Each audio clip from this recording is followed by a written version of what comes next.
Hey guys, तो हम लेकर आ चुके हैं आपके लिए जवाहर नवोदय विद्यालय की कक्षा 6 और कक्षा 9 के लिए गणित, जिसका पार्ट नंबर 4 हम कराने जा रहे हैं, जिसका नाम है गुणनखंड, गुणज एवं उनके गुण।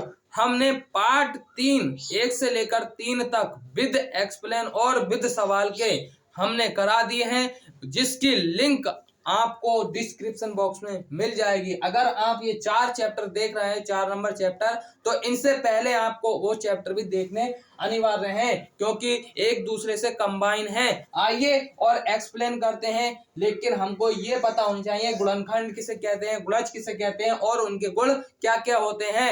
आइए बिना देरी करे स्टार्ट करते हैं। लेकिन अगर आपको पसंद आए वीडियो तो वीडियो को लाइक जरूर कर देना। आगे देखते हैं क्या है कि गुणनखंड किसको कहते हैं, तो अपवर्तक भी कहते हैं। हम गुणनखंड को अपवर्तक भी कहते हैं। जैसे मैं बात करूं कि एग्जाम्पल में गुणनखंड किसे कहते हैं, तो वह संख्या जिनको पूरी विभाजित जो संख्या कर देती है, अर्थात शेषफल बिल्कुल नहीं बचता है, वह संख्या हमारी गुणनखंड कहलाती है। जैसे मैं अगर बात करूं 6 के गुणनखंड कौन कौन से होंगे, तो 6 के गुणनखंड एक तो स्वयं होगा और एक 6 होगा। और कौन सी संख्या से कट सकता है, 2 तिया 6 और 3 दूनी 6। क्या और किसी संख्या से कट सकता है? नहीं कट सकता। तो 1 2 3 और 6 ये हमारे क्या हो गए, इसके गुणनखंड हो गए। आगे देखते हैं कि आगे किसे कहते हैं। गुणनखंड में एक होता है अभाज्य गुणनखंड। क्या होता है? अभाज्य गुणनखंड किसे कहते हैं? अभाज्य गुणनखंड कहते हैं वह संख्या जो अभाज्य होती है वह उसके गुणनखंड कहलाएंगे, और उसके गुणनखंड भी हों। जैसे मैं बात करूं 18 के, तो 18 के 2 नेम 18, 3 तिया 9 और 3 इकान 3, ये हमारे क्या है, अभाज्य गुणनखंड है। जैसे 2 3 3 ये हमारे क्या है, अभाज्य गुणनखंड है, क्योंकि ये अभाज्य भी हैं और गुणनखंड भी हैं, इसलिए ये अभाज्य गुणनखंड कहलाते हैं। आगे देखते हैं क्या है, आगे कौन सा टॉपिक है। आगे देखते हैं कि हमारे आते हैं गुणज। क्या आते हैं? गुणज, जो कि हम पहले वीडियो में भी बता चुके हैं आपके लिए कि गुणज किसी भी संख्या का पूछता है तो उस संख्या की नेचुरल नंबर यानी प्राकृतिक संख्या से गुणा करते हुए चले जाते हैं, तो उसी संख्या के गुणज आते रहते हैं। जैसे मैं बात करूं 5 के गुणज, तो 5 की गुणा 1 से करी, 5 की गुणा 2 से करी, 5 की गुणा 3 से करी, इस प्रकार चलता रहता है और ये उसके गुणज आते ही रहते हैं। 5 दूनी 10 हो जाएंगे, 5 तिया 15 हो जाएंगे। इस तरीके से यहाँ पर इसके गुणज आते ही रहेंगे। गुणज और गुणनखंड में यही अंतर होता है कि गुणनखंड जो होते हैं वो किसी भी संख्या के, जो संख्या उससे पूरी विभाजित हो जाती है, उनका शेषफल 0 बचता है, वह संख्या उसकी गुणनखंड कहलाएगी। और गुणज जो संख्या का गुणज पूछता है उस संख्या की प्राकृतिक संख्या से यानी नेचुरल नंबर से गुणा करते हुए चले जाते हैं, वो संख्या हमारी उसके गुणज कहलाती है। जैसे गुणज 5 इकान 5, 5 दूनी 10, 5 तिया 15, ये सब के सब इसके क्या कहलाएंगे, गुणज कहलाएंगे। आगे देखते हैं, लेकिन इससे पहले मैं बता दूं तुम्हें कि गुणज ये वाले पूरे के पूरे 12 क्वेश्चन मैंने एक वीडियो में बनाए हैं। अगर ये सवाल करने हैं आपके लिए तो वो वीडियो जरूर से जरूर देखें। 10 मिनट की है, 10 मिनट में 12 क्वेश्चन है। लिंक आपको डिस्क्रिप्शन बॉक्स में मिल जाएगी, आप उसको वीडियो को जरूर देखें। आगे चलते हैं, क्या है हमारा टॉपिक। आगे देखते हैं, कुछ इंपोर्टेंट पॉइंट हैं जो कि हम बताने जा रहे हैं कि एक जो होती है वो प्रत्येक संख्या का गुणनखंड होता है। एक जो होती है वो प्रत्येक संख्या का क्या होता है, गुणनखंड होता है। और नंबर 2 पॉइंट है कि प्रत्येक संख्या, वह संख्या स्वयं अपने आप में एक गुणनखंड होती है। मतलब कहने का यह है, स्वयं भी एक गुणनखंड होता है।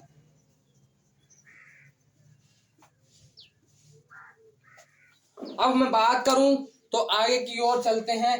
नंबर 3 पॉइंट क्या है हमारा, कोई भी संख्या हो तो वह उससे कम होगी या उसके बराबर होगी, लेकिन उससे अधिक गुणनखंड नहीं होगा। मतलब जैसे 6 का गुणनखंड हमसे पूछा था, तो 6 के गुणनखंड या तो इसके बराबर हैं या इससे छोटे हैं, लेकिन 6 से ज्यादा गुणनखंड नहीं होता है। इसी प्रकार मतलब किसी भी संख्या का आपसे कोई गुणनखंड पूछता है तो या तो उससे कम होगा या उसके बराबर होगा, लेकिन उससे अधिक नहीं होगा। नंबर 4 पॉइंट क्या है, आगे देखें।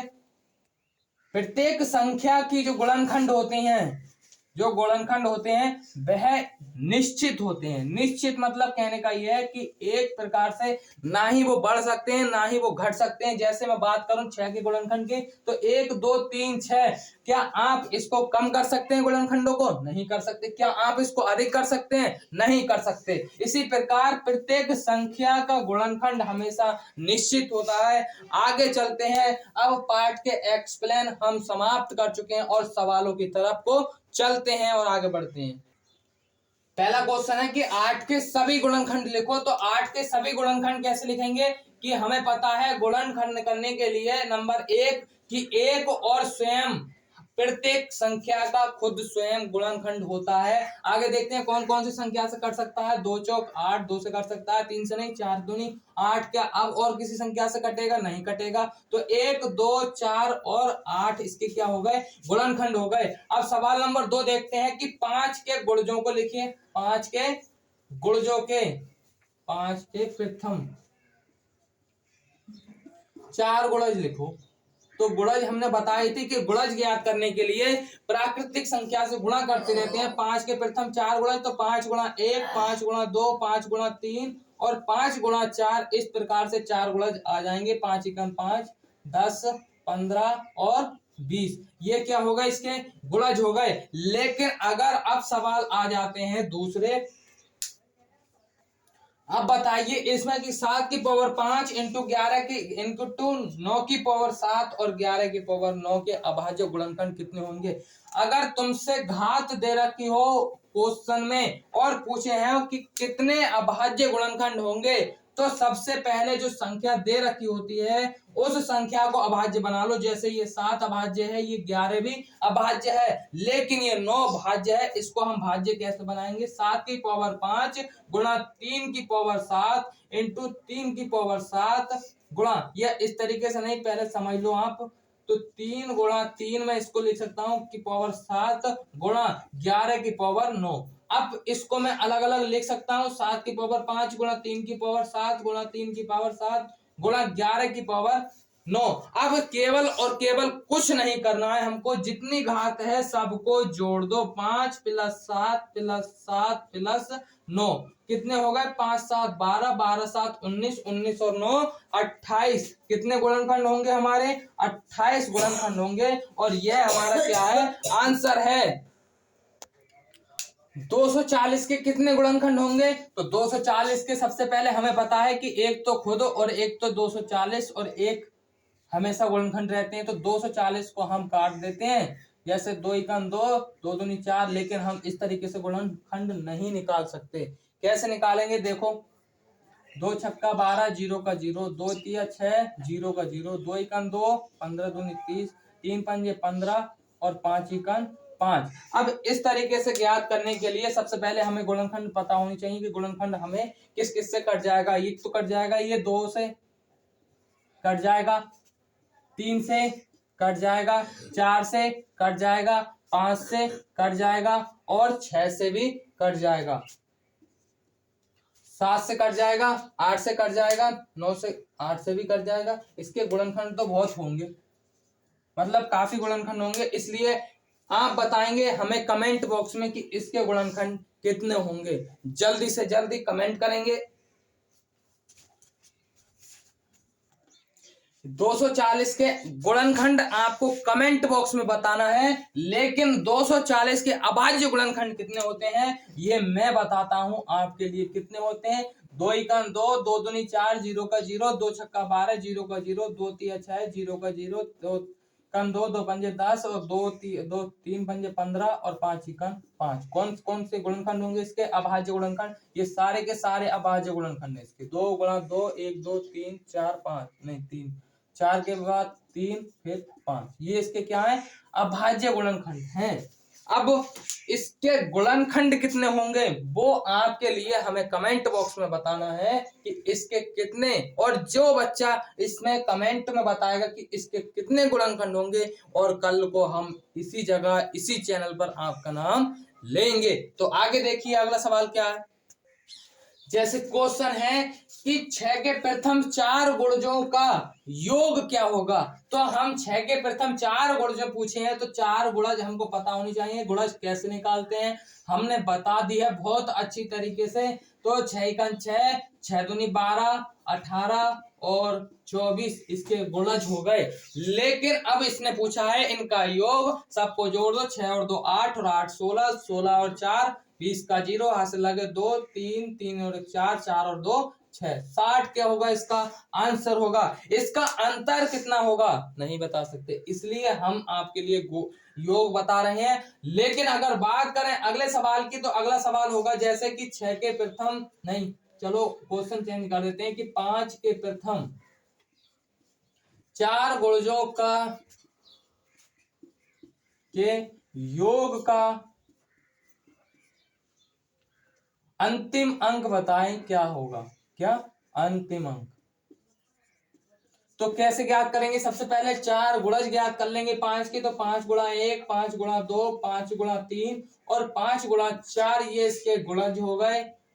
5 एकम 5, 10, 15 और 20 ये इसके गुणज हो गए। लेकिन हमें योग का अंतिम अंक बताना है, तो इसका अंतिम अंक कितना होगा 0, 5 और 2 0 का 0, 3 और 2 5, 50 हो गया। लेकिन इसका अंतिम अंक क्या होगा 0। ये क्या है इसका आंसर। सवाल पूछे जाते हैं एग्जाम में। अगला सवाल देखते हैं क्या इस प्रकार। अब एक बात और बताते हैं यहाँ पर कि गुणक किसे कहते हैं। गुणक और गुणनखंड बिल्कुल एक जैसे होते हैं। गुणक को ही गुणनखंड कहते हैं और गुणनखंड को ही गुणक कहते हैं। आप बिल्कुल सही सुन रहे हैं कि गुणक को ही गुणनखंड कहते हैं और गुणक को ही गुणनखंड कहते हैं, गुणनखंड को भी गुणक कहते हैं। जैसे अगर मैं बात करूं 30 का गुणक क्या होंगे, तो एक तो खुद और एक यानी कि ये स्वयं और एक हमेशा गुणनखंड या गुणक होंगे। लेकिन अब ये 2 से भी कर सकता है, 3 से भी कर सकता है, 4 से नहीं कर सकता, 5 से कर सकता है, 6 से कर सकता है, 8 से, 9 से, 10 से कर सकता है, 15 से कर सकता है और किसी संख्या से नहीं कटेगा। अब इसके गुणक क्या होंगे, तो 1 2 3 5 6 10 15 और 30 ये क्या होंगे इसके गुणक होंगे या गुणनखंड होंगे या गुणनखंड होंगे। मतलब कहने का यह है गुणक और गुणनखंड हमारे एक जैसे होते हैं। आगे देखते हैं अगला सवाल क्या है। अगला सवाल देखते हैं कि 3700 के अभाज्य गुणनखंड लिखिए। 3700 के अभाज्य गुणनखंड कितने होंगे, तो हम कैसे ज्ञात करेंगे। 3700 को लिखेंगे और इसके अभाज्य गुणनखंड कर देंगे। 2 एकम 2, 2 अट्ठे 16, 2 पंजे 10, 0 का 0। कैसे कर, ये तो पता होगा, कक्षा 1 से पढ़ते हुए आ रहे हो भाई। 2 नेम 18, 2 दूनी 4, 2 पंजे 10।